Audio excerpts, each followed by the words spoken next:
avoir ce cancer. Entre autres également, le partenariat multiple, ça veut dire quoi? Le fait d'avoir plusieurs gars. C'est ça ma chérie.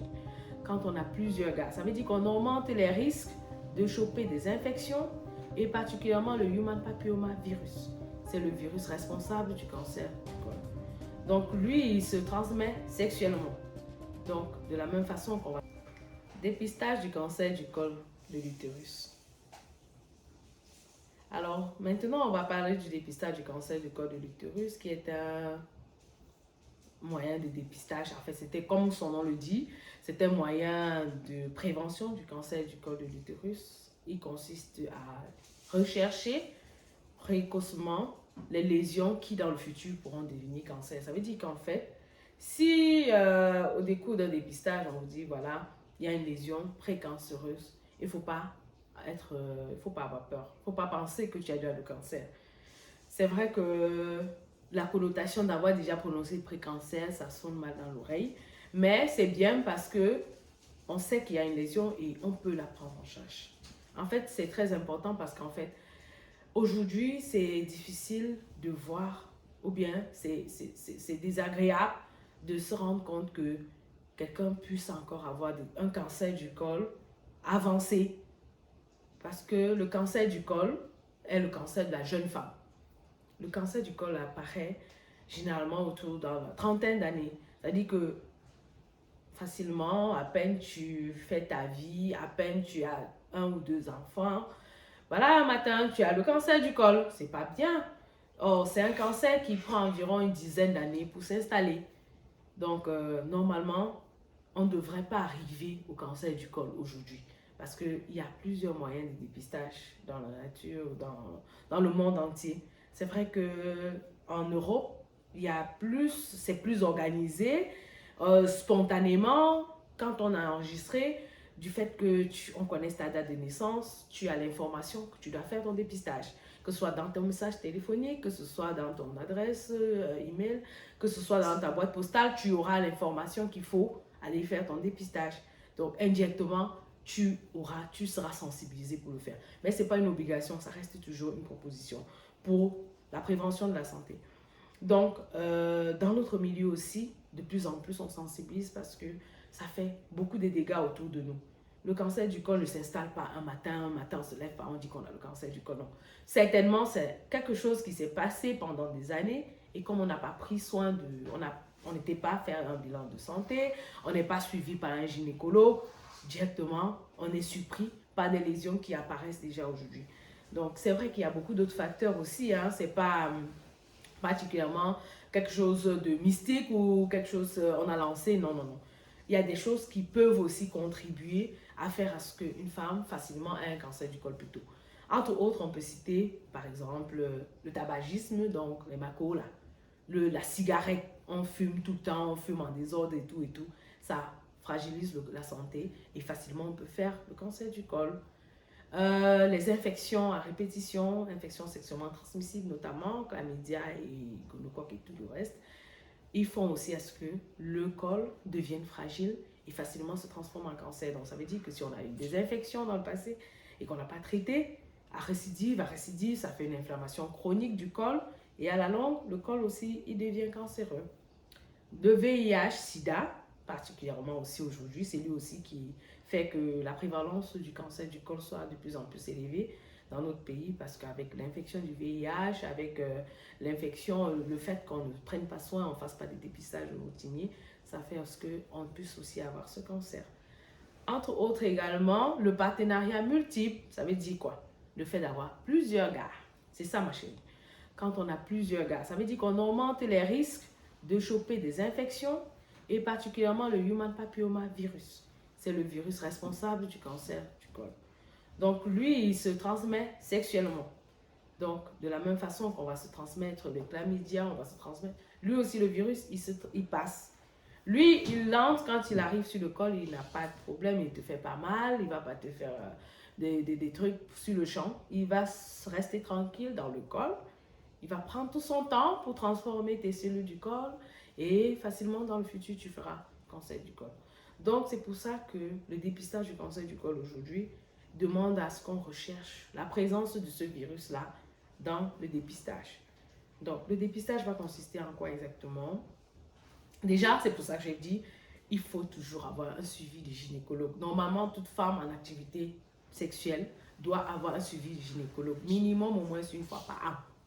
Pour suivi gynécologue, que ce soit clinique, que ce soit biologique. Et maintenant, en fonction de son terrain, en fonction de tout son background de santé, en fonction, on saura organiser ou planifier ces dépistages particulièrement et toute la batterie de prophylaxie qu'on puisse faire. Donc, pour le dépistage du cancer du col, comme on en parlait, normalement, dans les politiques de campagne de santé, on demande à ce que, à partir de 25 ans, toute femme en activité sexuelle doit commencer son dépistage du cancer du col. Donc, quand tu vas aller à l'hôpital, le médecin va te poser des questions, le médecin va t'examiner. Tout ça, ça fait partie du dépistage. Le dépistage, ce n'est pas seulement un examen. En fait, tout commence par l'interrogatoire, l'examen physique, on va vérifier certaines choses et tout. Et après, si on n'a pas de lésion de cancer, normalement, on suppose qu'on n'en a pas, alors on va faire des prélèvements. Des prélèvements, notamment, c'est le frottis du col. Le frottis du col, c'est un examen spécifique. C'est comme si on t'installait pour faire le PCV, mais on utilise des matériaux spécifiques pour prélever des cellules qu'on va envoyer au laboratoire pour analyser. Et les cellules vont être analysées au labo. Le labo va nous dire est-ce qu'il y a la présence des cellules qui ont la potentialité demain de devenir des cellules de cancer. En fait, c'est ça le principe. Donc, on peut attendre les résultats pendant une semaine, pendant 2 semaines, mais après, le médecin va te dire est-ce que ta cellule qui va devenir cancer dans le futur, est-ce qu'elle est à un grade avancé? Il y a des grades et grades en fait.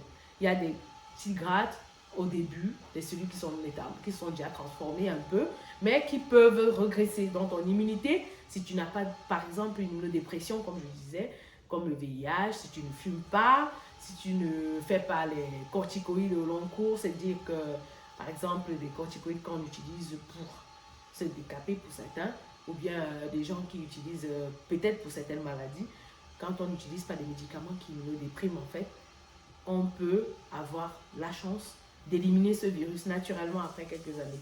Et dans le futur, quand on se réveille, il n'y a plus rien. De toutes les façons, ton médecin te le dira.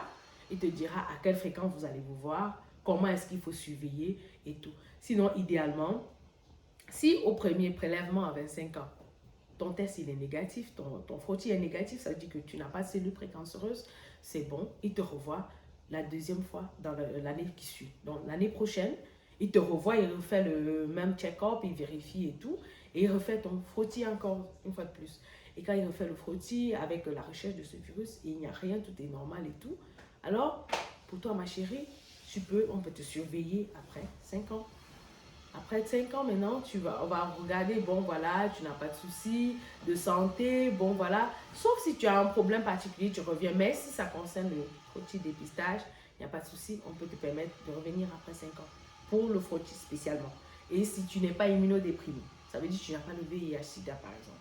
Mais si tu as le VIH-Sida, malheureusement, vu que tu es fragile, on doit te revoir chaque année pour surveiller parce que c'est plus facile chez la personne qui est immunodéprimée de développer le cancer, comme je l'ai dit, par rapport à celle qui est immunocompétente. Donc, c'est ça en fait le principe. Alors, quand tu as fait ton dépistage, en principe, ça suppose que, comme je l'ai dit, il faudrait, dans ton comportement, dans ta manière de vivre, dans ce que tu fais, éviter de s'exposer au maximum possible à choper ou à prendre une infection de ce genre. Donc, déjà, comme on a dit, le partenariat multiple, il faut veiller à ce que ce ne soit pas... Il faut être vraiment très vigilant sur cet aspect. Sur le coup, on ne voit pas qu'on a chopé quelque chose, mais dans le futur, après, il y a des impacts. Donc, c'est ça en gros.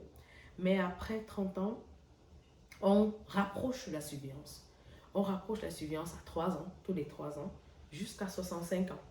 Et tous les 3 ans, si tu n'as pas de lésion et particulièrement, normalement, c'est la recherche du virus maintenant. On recherche juste le virus, selon les nouvelles recommandations en fait. Sinon, c'est technique tout ce que je dis là. Mais on retient que si le test reste négatif, le médecin va vous donner un délai de temps pour recontrôler votre frottis. Donc, on ne se perd pas dans la nature. Il ne faut pas disparaître en se disant, bon, c'était normal, ça veut dire que je n'ai pas de cancer. Et puis, on peut avoir des surprises, hein? Ça peut changer. Entre-temps, on peut avoir chopé ou bien le temps que le virus ait le temps de transformer les cellules, de devenir cancer et tout, on ne sait jamais. Donc, c'est toujours bien de revenir, que le médecin vérifie, que voilà, elle continue à ne pas avoir de lésions bizarres au niveau du col et ces cellules n'ont pas toujours des cellules de cancer. Donc, ce serait une très bonne chose. Donc, il faut savoir que c'est très important parce que c'est un cancer qui évolue à très bas bruit. Bas bruit. Donc, on devra être surprise un matin, voilà, on dit, elle ne peut pas, voilà, le col, il a déjà le cancer et tout. Franchement, il faut faire très, très, très attention. Donc, ainsi, on pourra, au minimum, avoir déjà mis un frein par rapport au cancer du col. Maintenant, s'il y a des questions, maintenant, s'il y a des soucis particuliers, on revoit son gynécologue. Il faut toujours penser à consulter, voir son médecin traitant, même si c'est le médecin généraliste, aller le voir et lui expliquer ses problèmes de santé. Ne pas banaliser ce qu'on a ou qu'on présente comme symptômes. Donc, si tu as l'impression que tu as beaucoup de pertes blanches qui partent et reviennent, on traite des infections, on dit, bon voilà, on a tout traité, on a tout cherché, il n'y a pas d'infection. Et malgré ça, tu as l'impression que tu as toujours beaucoup de pertes blanches. Il faut consulter un médecin qui va vérifier et se rassurer que ton col, par exemple, il n'a pas de problème. Si par exemple, tu as des douleurs pendant les rapports sexuels, il faut aller examiner parce que tu ne sais pas pourquoi tu as la douleur. C'est vrai que tu peux avoir une douleur sérieusement, mais il faut que tu ailles te rassurer qu'il n'y a pas d'autre chose en arrière de plus grave. Si par exemple, pendant les rapports sexuels ou après les rapports sexuels, tu notes les saignements, ça c'est aussi un signe d'alerte. Il faut aller vérifier que il n'y a pas d'autre chose en arrière et qu'on se rassure qu'on peut faire quelque chose particulièrement pour ça. Donc, normalement, ma chérie, quand tu as un problème particulièrement au niveau gynécologique, il faut toujours venir te faire examiner. Nous sommes là pour ça et on saura te guider, on saura vérifier si tout est bien. Et voilà, et ton futur ne sera pas compromis.